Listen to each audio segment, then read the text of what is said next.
நண்பர்களுக்கு வணக்கம். எல்லோரும் நன்றாக இருப்பீர்கள்.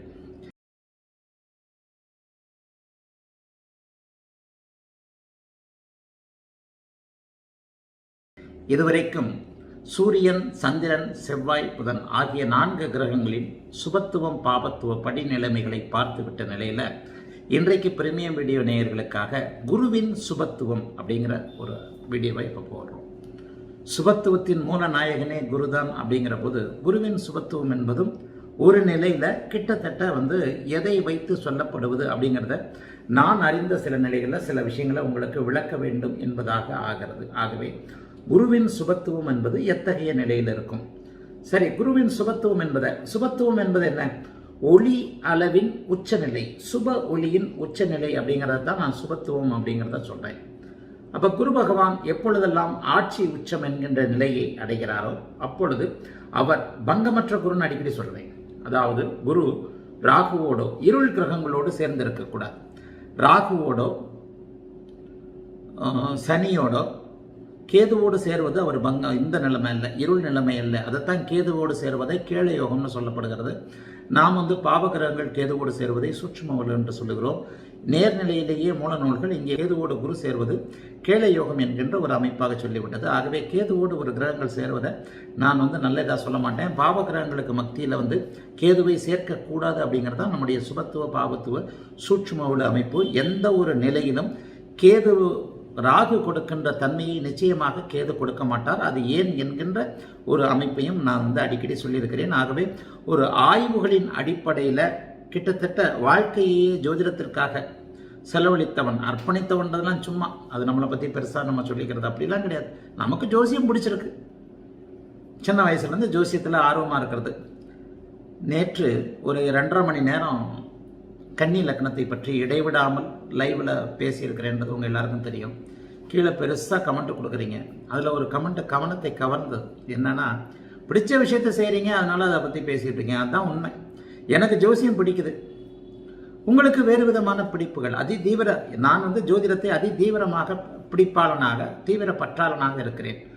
உங்களுக்கு உங்களுடைய குழந்தையின் மீது, ஒரு குழந்தையை கொஞ்சறதுல நீங்கள் டைம் பார்ப்பீங்களா? உங்களுக்கு பிடிச்ச ஒரு விஷயம், குழந்தையை கொஞ்சறீங்க, உங்கள் குழந்தையை கொஞ்சுகிறீர்கள், யாரோ ஒருத்தருடைய குழந்தையை கொஞ்சுகிறீர்கள், அது உங்களுக்கு பிடித்திருக்குமாயின் 5 மணி நேரம் கூட கொஞ்ச முடியும். ஒரு மது அருந்துகிறவன் விடிய விடிய மது அருந்த சொன்னால் கூட மது அருந்து கொண்டு தானே, தண்ணி அடிச்சுக்கிட்டு தானே இருக்கிறான். சாப்பிட்றவன் சாப்பிட்டுக்கிட்டு தான் இருக்கிறான். அது மாதிரி ஜோதிடத்தை நம்ம சொல்கிறது பிடிக்குதுன்றதுனால ஒரு 2.5 மணி நேரம் லைவ் பேசுகிறதுலாம் பெருசாகவும் எனக்கு தெரியல. அது 2.5 மணி நேரம் ஆன கலைப்பும் கூட எனக்கு தெரியல. அதை போலவே ஏன் இந்த இடத்துல இதை சொல்கிறேன் அப்படின்னு சொன்னால், சுபத்துவ பாவத்துவ சூட்சுமோடு தத்துவ அமைப்புகளின் அடிப்படையில் பரம்பொருள் எனக்கு சில விஷயங்களை உணர்த்தி இருக்கிறார். ஏனோ பிரபஞ்சம் சில விஷயங்களை வெளிப்படுத்துவதற்கு சிலதை தேர்ந்தெடுக்கிறது அப்படிங்கிறத சில நிலைகளில் சொல்லியிருக்கிறேன். அந்த அமைப்பின்படி குருவை சுபத்துவமாக சொல்வதற்கு என்ன இருக்குது அப்படின்னு நினச்சிக்கிட்டா கூட அதுலேயும் சில விஷயங்கள் இருக்கின்றன.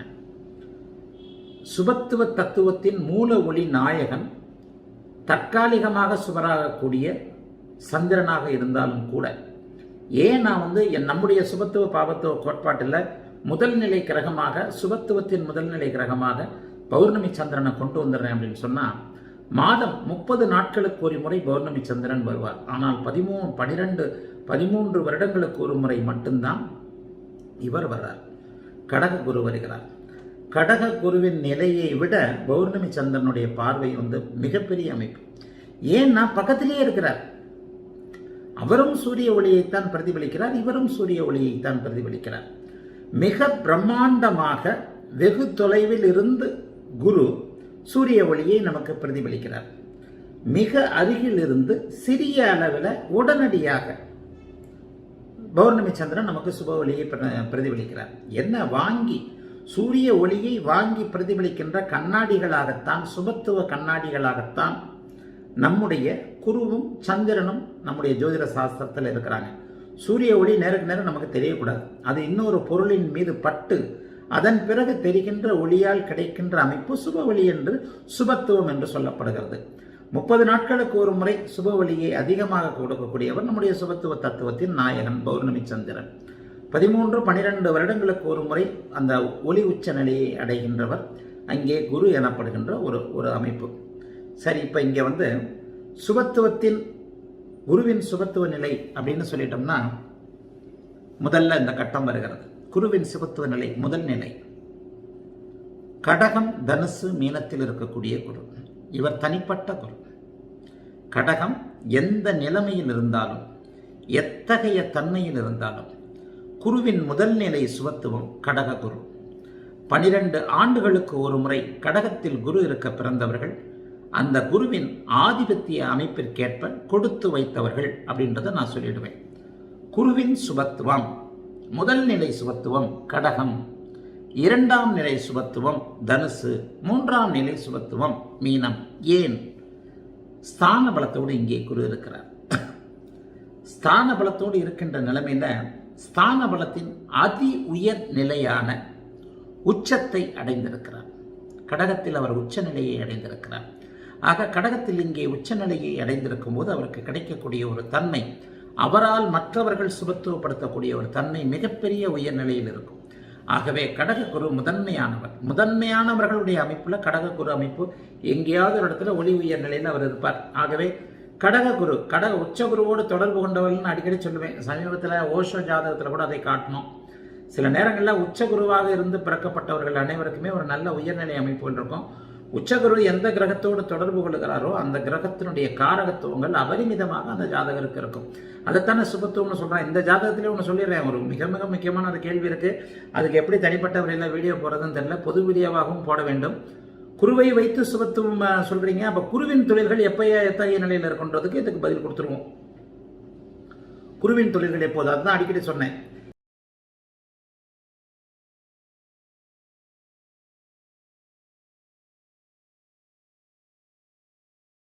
எந்த கிரகத்தோடு அதிகமான சுபத்துவ நிலையில் இருக்கும்போது இல்லாத போது குரு 2 10ஆம் இடங்களோடு தொடர்பு கொண்டால் குருவின் தொழில்களான நகை தொழில், மஞ்சள் நிற தொழில், வங்கி தொழில், சொல்லிக் கொடுத்தல், இது போன்ற தொழில்கள் அந்த ஜாதகருக்கு அமையும். அதையும் நான் உணர்ந்து பலன் சொல்லிக்கிட்டு தான் இருக்கிறேன்.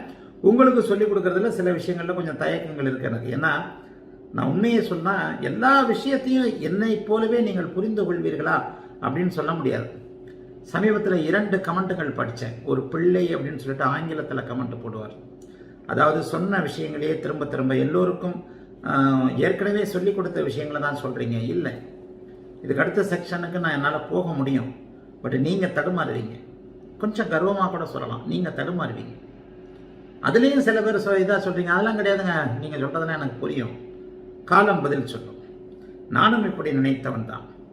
என்னுடைய இதே அலைவரிசையில் நீங்கள் 2 நாட்களில் வந்துவிடவே முடியாது. ஒரு வேத ஜோதிடத்தின் பலன் அறிகின்ற சூட்சுமத்தில் எனக்கு தெரிய பரம்பொருள் அனுமதிக்கப்பட்ட சில விஷயங்களை நான் உங்களுக்கு சொல்லிக் கொடுக்க நினைத்தாலும் அது உங்களுக்கு தெரியாமலே போய்விடலாம். அதில் இந்த குருவின் சுபத்துவத்தில் குருவின் காரகத்தன்மைகளில் குருவின் தொழில்கள் அமைகிறது ஒன்று, பாவக முனை அமைப்புகள் ஒன்று, பாவக முனையோட கிரகங்கள் தொடர்பு கொள்ளுதல், சில முக்கிய சம்பவங்கள் எந்த நேரத்தில் எப்படிப்பட்ட அமைப்பில் நடக்கும் அப்படிங்கிறத நேற்று துலா லக்னம் இதில் அந்த சீக்கிரகதி, சிறராசி இதெல்லாம் சொன்ன மாதிரி ஜோதிடம்ன்றது ஒரு மகா நுணுக்கமான விஷயம். அதை ஏதோ ஒரு சாரை புழிஞ்சு அதில் முக்கியமானவைகளை நான் உங்களுக்கு தருகிறேன். ஆனால் இதில் பலதரப்பட்ட கலவைகளை என்னுடைய மனதிலும் மூளையிலும் நான் தேக்கி இருக்கிறேன். தீராத ஒரு படிப்பின் காரணமாகவும் தீராத ஒரு ஆய்வின் காரணமாகவும் நான் இப்போது சொன்னதை போல துலா லக்னத்தில் பேசினேன். என்ன பேசினேன்னா, குரு எப்பொழுது ஸ்திர ராசியில் சீக்கிரகதியில் சூரியனுக்கு 2இல் ஒரு அமைப்பில் இருக்கிறாரோ அப்போது அவர் பணத்தை கொட்டுவார் அப்படின்றத சொல்லி இருக்கிறேன். அதற்கு உதாரணமான ஜாதகத்தையும் பார்த்து இருக்கிறேன். அப்போ இந்த மாதிரியான மிக மிக நுணுக்கமான சில விதிகள் குருவை வைத்தும் வேறு சில விஷயங்களை வைத்தும் இருக்கின்றன. ஆகவே சில விஷயங்களை சொல்றதுக்கு நான் தயங்குறது உங்களை தயார்படுத்துகின்ற ஒரு நிலைமை தான். வரட்டும், இந்த ஆன்லைனுக்கு இந்த லாக்டவுன் சுத்தமாக முடிஞ்சிருச்சு. ஒரே ஒரு பொருளுக்காக மட்டும் வெயிட் பண்ணிக்கிட்டு இருந்தோம். ஆன்லைனில் சந்தைக்கடை மாதிரி போன ஜூம் மீட்டிங் மாறினதுனால எனக்கு என்னன்னா, ஆன்லைன் கிளாஸஸில் நீங்கள் கிட்டத்தட்ட நான் நினைப்பதை விட ஆயிரக்கணக்கானோர் அதில் விருப்பம் தெரிவிச்சிருக்கிறீங்க. ஆயிரக்கணக்கானோர் கிட்டத்தட்ட பிரீமியம் வீடியோலேயே ஒரு 100% பிரீமியம் வீடியோ மெம்பர்களும் வருவீங்க போல தெரியுது. அதையும் தாண்டி வெளியில் பிரீமியம் வீடியோ பார்க்காத நேயர்களும் வெளியே ஆன்லைன் கிளாஸஸுக்கு விருப்பம் தெரிவிச்சிருக்கிறாங்க. அவங்க எல்லாருக்குமே ஒரே நேரத்தில் ஒரு 200 பேர் கொண்ட கிளாஸாக பிரிக்க முடியுமா? என்னுடைய நோக்கம் என்னன்னா, ஒரு நேர் வகுப்பு அறை போல ஒரு கடமைக்கென்று சொல்லிக் கொண்டு போகாதவன் நான். ஆன்லைன் வகுப்பில் கடமைக்குன்னு நான் சொல்லிக் கொடுக்கறத மாதிரி இல்லாமல் என்னுடைய வகுப்பில் நீங்கள் நேரடியாக கலந்து கொள்கிறீர்கள் என்ற போது ஒரு சந்தேகம் ஏற்பட்டாலும் நேரடியாக ஆசானிடம் கேட்டு தெரிந்து கொள்வதற்கான ஒரு அமைப்பு, ஒரு செட்டப் இருக்கணுன்றது தான் நான் வந்து டெக்னிக்கல் அட்வைசர் சந்தோஷ்கிட்ட சொல்லியிருக்கிறேன். 200 பேருக்கு மேலே அதை பண்ண முடியாது, அதை பண்ணலாம். ஒரே நேரத்தில் ஒரு 200 பேரை மட்டும் உள்ள இன்வைட் பண்ணி அனுப்பிச்சிட்டு இது பண்ணிவிட்டு மற்றவர்களை கிளாஸை பார்க்குற மாதிரி வீடியோவாக போட்டுவிட்டு இந்த 200 பேரில் யார் உங்களை கேட்டாலும் நம்ம இந்த அமைப்பின் மூலம் தரமான ஒளி அமைப்பில் அவர்களுடைய சந்தேகங்களை நீங்கள் நிவர்த்தி பண்ணுற மாதிரி போர்டில் எழுதி போட்டுக்கிட்டே சில இதை சொல்கிற மாதிரி வச்சுக்கலாம். அப்படின்ற போது மட்டுமே நான் வந்து இப்போது இந்த குருவின் சுபத்துவ நிலைகளில் இருக்கக்கூடிய சில சிக்கலான தன்மைகளை என்னால் விளக்க முடியும். உண்மையை சொல்லப்போனால் ஜோதிடத்தில் வந்து வாழ்நாள் முழுக்க கற்றுக்கொள்வதற்கான விஷயங்கள் இருக்கின்றன. அவசரப்பட்டு கமெண்ட் கொடுக்குற அந்த இருவர் கூட சில நிலைகளில் மற்ற விஷயத்தை உங்களால் புரிஞ்சிக்க முடிய தன்மைகளில் வரும்னு நம்புகிறேன். சரி, இப்போது திரையில் முதல் நிலை தெரிகிறது. குரு 3 இடங்களில் சுபத்துவம் அடைகிறார். என்ன அதிக சுபத்துவம் என்றது? அதிக ஒளித்தன்மையை அடைகிறார். கடகம் ஒளி உச்ச நிலை, ஈர்ப்பு விசையோடு சேர்ந்திருக்கின்ற ஒரு நேர்கோட்டு தன்மை. புவியும் சூரியனும் குருவும் ஒரு விதமான நேர்கோட்டு ட்ரையாங்கிள் தன்மைகளில் வரக்கூடிய நிலைகளைத்தான் இங்கே ஆட்சி மூலத்திரிகோணம் என்று சொல்கிறோம். இந்த அமைப்பில் பூமிக்கு சூரியனால் குரு கொடுக்கக்கூடிய சூரியன்கிட்ட இருந்து வருகின்ற ஒளியை பூமிக்கு பிரதிபலிக்கக்கூடிய தன்மைகளில் தனுசும் மீனமும் இருப்பாங்க. ஆகவே குருவின் முதல் நிலை சுபத்துவம் கடக குரு, 2ஆம் நிலை சுபத்துவம் தனுசு குரு, 3ஆம் நிலை சுபத்துவம் மீன குரு. இங்கே இந்த குரு பங்கமற்று இருக்க வேண்டும். அதாவது ராசி கட்டத்தில் மட்டும் இருந்தாலே போதும். அம்சத்தில் கூட அவர் குருவோடு சனியோடு சேருவது இங்கே பெரிய நிலையில் அவரை பாதிக்காது. ஒளி அளவை சற்று குறைக்கின்ற தன்மை தான். ராசி கட்டம்தான் நிழல் நிஜம், அம்சக்கட்டம் மற்ற வர்க்க சக்கரங்கள் நிழல் என்பதையும் தயவு செய்து புரிஞ்சுக்கோங்க. ஆக இந்த அமைப்பில் குருவின் முதல் நிலை ஒளி உச்ச நிலை இந்த 3 நிலை இடங்களில் 1, 2, 3ஆக அமைகிறது. அடுத்த கட்டம் இப்போது வந்திருக்கிறது. இந்த அடுத்த கட்டத்தில் இப்போது வந்து விட்டதுன்னு நினைக்கிறேன். 5 விஷயங்களை குறிப்பிடுகிறேன். மனதில் ஒன்றை தயவு செய்து எடுத்துக்கங்க. பகை வீடு என்பதை கூட ஒரு விதமான விமர்சனங்களுக்கு உட்பட்ட சில விதிகளை சொல்றேன். சுபத்துவத்தில் எந்தெந்த இடத்துல பகை அப்படிங்கிறத ரொம்ப கவனமாக சொல்ல வேண்டும். இங்கே 5 நிலைகள் போடப்பட்டிருக்கின்றன. இந்த 5 நிலைகளில் குருவிற்கு 3 வீடுகள் நட்பு வீடுகள், 2 வீடுகள் பகை வீடுகள். கண்ணியில குரு பகையா நட்பா ஒரு விஷயத்துல பஞ்சாங்கத்தில் எப்படி போட்டிருக்கேன், இன்னொரு பஞ்சாங்கத்தில் எப்படி போட்டிருக்கேன், இந்த மாதிரி எல்லாம் குழப்பங்கள் வரும். சுபத்துவ பாவத்துவ விதிகளை ரொம்ப எளிமையா புரிஞ்சுக்கங்க. நிலையான சுப வீடுகள் 4 வீடுகள். இதுல கடகத்தை கூட குரு உச்சமாக இருக்கின்ற ஒரு தன்மையால தான் நம்ம வந்து ஒளி உச்ச நிலை அப்படிங்கிறதுனால தான் அதை போடுறோம். நிலையான சுப வீடுகள்னா 4 வீடுகள் தான். முதல் வீடு தனுசு, 2வது வீடு மீனம், 3வது வீடு துலாம், 4வது வீடு ரிஷபம். இவைகள்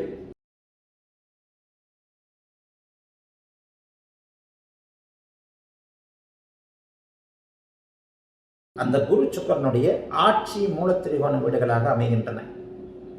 சுக்கரனுடைய உச்ச வீடுன்றதுக்காக மீனத்திற்கு தனி அமைப்புகள் கிடையாது. அங்கே அந்த இடத்தின் தன்மையை பொறுத்து இதை வந்து ஆன்லைன் கிளாஸஸ்ல ராசி வீடுகள் எப்படி அமைக்கப்பட்டன அப்படிங்கிற தத்துவத்தை விளக்கும் போது இதுக்கான விளக்கத்தை சொல்லுவேன். இங்கே இப்போது திரையில் தெரிகின்ற 5 வீடுகளில் சுக்கரனுடைய வீடுகள் பகை வீடுகளாயிற்றே அப்படின்னு நினைச்சீங்கன்னா நீங்க சுபத்துவ தத்துவத்தை இன்னும் முழுமையாக புரிந்து கொள்ளவில்லை என்று அர்த்தம். சிம்மத்தோடு எப்போதுமே ஒரு புரிதல் உண்டு. செவ்வாய் சிம்மத்தில் இருப்பது குறைந்த அளவு சுபத்துவம்னு சொல்லியிருக்கிறேன் இல்லையா? ஆக இந்த நிலையில தனித்து, அதை போலவே இங்கே தனித்து இப்போது 3 நிலைகளை சொல்லிவிட்டேன். 4வது நிலை குருவிற்கு சிம்மம், 5வது நிலை இவருடைய மூலத்திரிகோண வீடான மேஷம், அதாவது செவ்வாயின் மூலத்திரிகோண வீடான மேஷம். 4வது நிலை சிம்மத்தில் இருக்கின்ற தனித்து இருக்கின்ற பாவத் தொடர்புகள் அல்லாத குரு சிம்மத்தில் இருக்கும் பொழுது மிக அதிக உயர்நிலை சுபத்துவத்தை, 4வது நிலையான உயர்நிலை சுபத்துவத்தை அடைவார். ஒரு கிரகத்தை எப்படிப்பட்ட நிலையில குரு சுபத்துவப்படுத்துவார்? முதல் நிலை கடக குரு, 2வது நிலையாக தனுசு. கடக குரு ஆன்மீகவாதிகள் அப்படி இப்படின்னு நிறைய பேர் இடத்துல பார்த்துருப்பீங்க. தனுசு குருவுக்கு ஒரு உயர்நிலை சுபத்துவமா ஜெயலலிதா அவருடைய ஜாதகத்தை கூட சொல்லிடலாம்.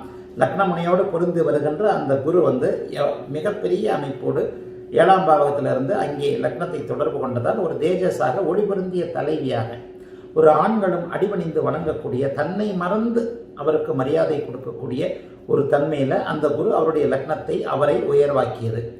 மீனகுருவும் வந்து எம்ஜிஆருக்கு மீனகுரு தான். எம்ஜிஆருக்கு மீனகுரு கன்னியா லக்னத்தை பார்த்தார், சந்திரனோடு இணைந்திருந்தார், குருச்சந்திர யோகம்.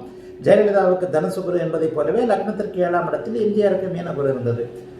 திருப்பி இவங்களை தான் தேஜஸ் அமைப்புகளுக்காக சொல்ல முடியும். நம்மில் கோடிக்கணக்கான பேர் மனதை வென்றவர்கள், ஜெயித்தவர்கள் இவர்கள் தான் அப்படின்றதுனால. ஆக இந்த 3 அமைப்புகளையும் புரிந்து கொண்டு வரிசைப்படி ஒரு 1, 2, 3ன்னு சுபத்துவ தன்மையை வரிசைப்படுத்துறதுக்காக தான் இப்போ அந்த குருவோட சுபத்துவ வீடியோ போடுறோம். 1, 2, 3. 1வது கடகம், 2வது தனுசு, 3வது மீனம், 4வது அவருக்கு மிகவும் அதிநட்பு வீடு என்று சொல்லப்படக்கூடிய 4வதான ராஜராசியான சிம்மம். இந்த ராஜராசியான சிம்மத்தில் வந்து அவர் இருக்கிறது ஒரு நல்ல சந்தோஷமான மனநிலைமையில, உச்சத்தை விட்டு அப்போதுதான் விலகிய ஒரு தன்மையில் இருப்பார். அப்போ உச்சத்தை விட்டு அவர் அப்போதுதான் விலகிய தன்மையில, பெரும்பாலும் ஒளி இழக்காத நிலைமையில அவர் இருக்கிறதுனால இன்னும் கொஞ்சம் பிரைட்டாகவே இருப்பார் அப்படின்னு சொல்லலாம். உச்சத்தை விட்டு விலகுகின்ற தன்மை. ஆகவே அங்கே மகம் பூரம் நட்சத்திரத்தில் இருக்கவர், குறிப்பாக பூரம் நட்சத்திரம் 1ஆம் பாதத்தில் இருக்கும்போது வர்க்கோத்தம நிலையிலே இருப்பார். அந்த வர்க்கோத்தம நிலையில கூடுதல் ஒளித்திறனோடு, கடகத்திற்கு சிறிதும் குறையாத ஒளித்தன்மையோடு இருப்பார் அப்படிங்கிறத தயவு செய்து புரிந்து கொள்ளுங்கள். 4வது நிலையாக இருக்கக்கூடிய குரு இங்கே அவர் பார்வையின் அடிப்படையில், இணைவின் அடிப்படையில் அடுத்த கிரகங்களை கூடுதல் சுபத்துவம் படுத்தக்கூடிய ஒரு தன்மையில் இருப்பார். குருவே சுபத்துவம்ங்கிறத கடைசியாக சொல்லிக்கிறேன், அந்த 2 10ஆம் விதிகளோடு சொல்லுவேன். அதற்கடுத்து மூலத்திரிகோணம், செவ்வாயின் மூலத்திரிகோண வீடான மேஷத்தில் 5வது நிலையாக இருப்பார். செவ்வாயின் அவருடைய மிகப்பெரிய நண்பரான செவ்வாயின் மூலத்திரிகோண வீடான 5வது வீடான மேஷத்தில் 5வது நிலையாக இருப்பார். 6வதாக செவ்வாயின் ஆட்சி வீடான 6வது வீடு, செவ்வாயின் ஆட்சி வீடு விருச்சிகத்தில். இங்கே இந்த நிலைகள் காட்டப்பட்டிருக்கின்றன. ஆனால் 7வது 8வதாக அவருடைய பகை வீடு காட்டப்பட்டிருக்கிறது. இந்த பகை வீட்டில் உள்ள தனித்துவம் என்ன? சுக்கிரனின் வீடுகள். இன்னொரு சுபரின் வீட்டில் இருக்கின்றவர் நம்முடைய சுபவழி தத்துவத்தின் அடிப்படையில் அவர் கொஞ்சமும் குறையாத சிவத்தன்மையோடு தான் இருப்பார். அவர் சுபர். ரிஷப வலயம், குரு வலயம் அப்படி இப்படின்னு சில விஷயங்கள் சொல்லப்படுது. ஸ்திர வீடுகளில் குரு இருக்கும்போது குரு வலயம் என்று சொல்லப்படக்கூடிய சில நிலைமைகளை அவர் அடைந்து அங்கேயும் அவர் மிகப்பெரிய நன்மைகளை கொண்டிருக்கிறார் அப்படின்ற சில விஷயங்கள்லாம் மூல நூல்களில் இருக்குது. குரு வலயம் என்றால் ரிஷபம், ஸ்திர ராசிகளான ரிஷபம், சிம்மம், விருச்சிகம், கும்பம் ஆகிய 4 வீடுகளில் இருக்கின்ற குரு ஒரு விதமான நல்ல தன்மையை அடைகிறாங்க. நான் இன்னும் சற்று உள்ளே சென்று அதை உங்களுக்கு விளக்கிறதுக்காக இந்த வீடியோக்களை போட்டிருக்கிறேன். இந்த வீடியோக்கள் எப்படின்னா, மிக அதிக தன்மையோடு குரு வந்து 5 வீடுகளை தொடர்பு கொள்கிறார். ஆக 4வது சிம்மம், 5வது மேஷம், 6வது ஒளித்தன்மையுள்ள விருச்சிகம், 7வதும் 8வதும். அங்கே 7வதுல என்ன, 8வது என்னன்றதை வழக்கம் போல அந்த கிரகத்தோட மூலத்திரிகோணமாக பிரிச்சுக்கலாம். அப்போ 7வதாக அவர் துலாத்தில் இருக்கும்போது சுபத்தன்மை. ஏனென்றால் அது சுக்கிரனின் மூலத்திரிகோண வீடு. இவ்வளோதான், கால்குலேஷன்ஸ் தான். சின்ன சின்ன கால்குலேஷன்ஸ்லேயே ஜோதிடத்தை அப்படியே கொண்டு போயிட்டு நுணுக்கமான விதிகளின் அடிப்படையில் பலன்களை கண்டிப்பாக தெரிந்து விட்டு போகலாம். பலனை எப்படி தெரியறது? நிறைய ஜாதகங்களை பார்க்கும் அமைப்பில் அந்த பலன் தெரிய வந்துவிடும். இப்போ நான் கூட எப்படி சொல்கிறேன், 10 ஜாதகம், 100 ஜாதகம், 1000 ஜாதகம், 10,000 ஜாதகம்னு பார்த்ததுனால இந்தந்த அமைப்புகளில் இருக்கின்ற குரு பகவான் இப்படிப்பட்ட தன்மைகளை தருகிறார்ன்றதை வச்சு தான் உங்களுக்கு இந்த படிநிலை அமைப்புகளை சொல்லுகிறேன். ஆகவே இங்கே இந்த நிலையில் சுக்கிரனின் மூலத்திரிகோண வீடான துலாத்தில் இருக்கின்றவர் அதற்கடுத்த நிலையாக 7வது நிலையில் அவர் வந்துடுவார். 8வது நிலையாக சுக்கிரனின் ஆட்சி வீடான ரிஷபத்தில் சுபரின் வீட்டில் சுபர் இருக்கிறார், குருவலயம் என்கின்ற ஒரு அமைப்பில் இருக்கிறார் என்கின்ற தன்மையில் அவர் இங்கே 8வது ஒரு சுபநிலையை அடைவார். இதற்கடுத்து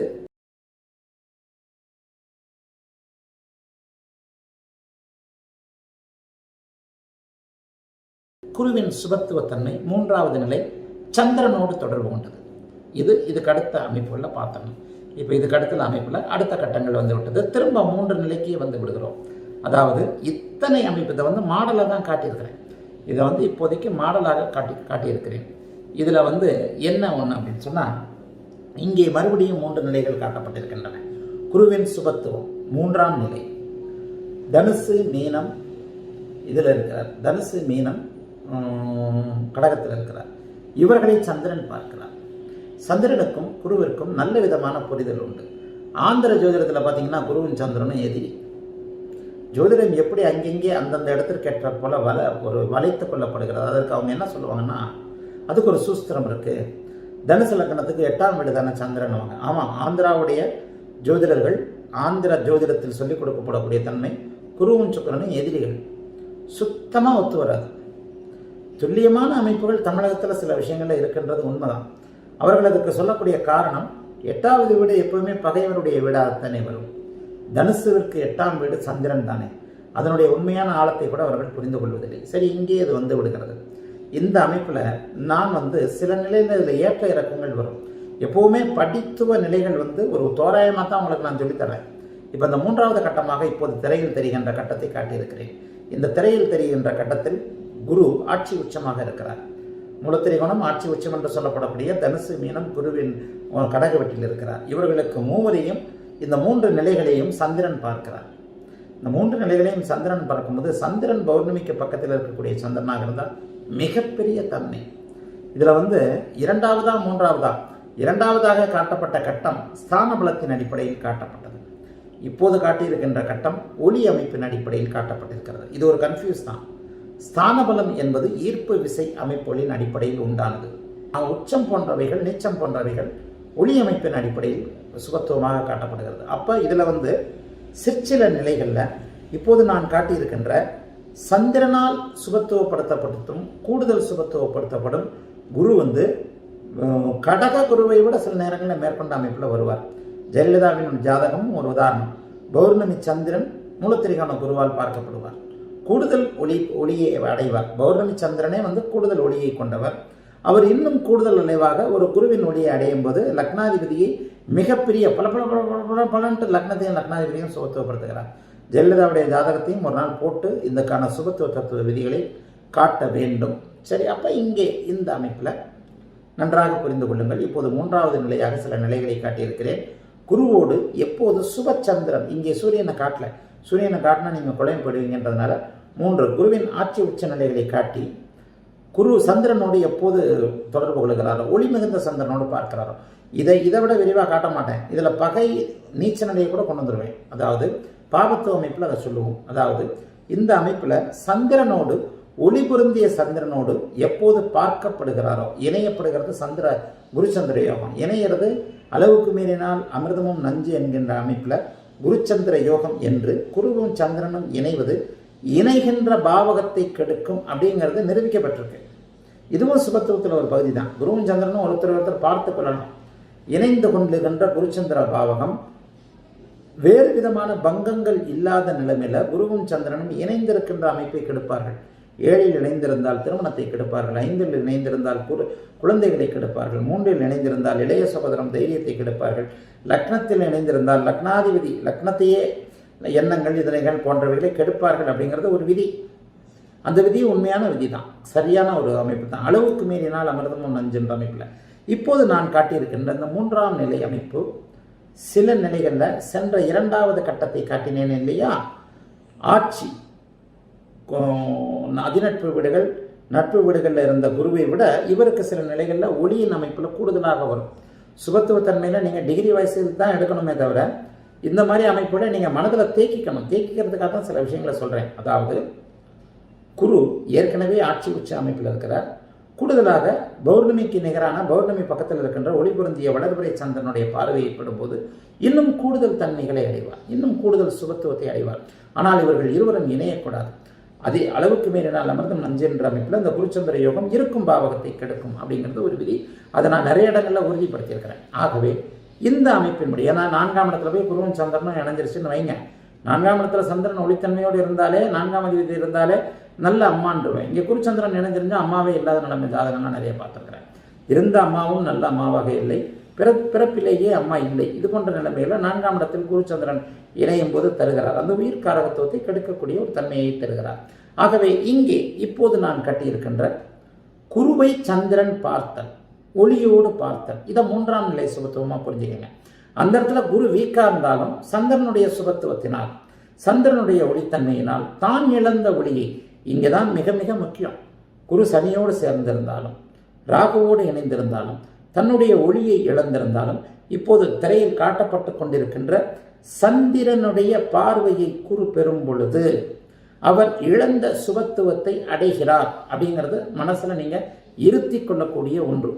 இங்கே இந்த சுபத்துவ ஒளி அமைப்போடு பலன்களை நீங்கள் அறிய முற்படும் போது பலன்கள் தெல்ல தெளிவாக வரும். ஆகவே அடுத்த வீடியோவில் இதற்கடுத்த குருவின் சுபத்துவ நிலையை பார்க்கலாம். சரியா?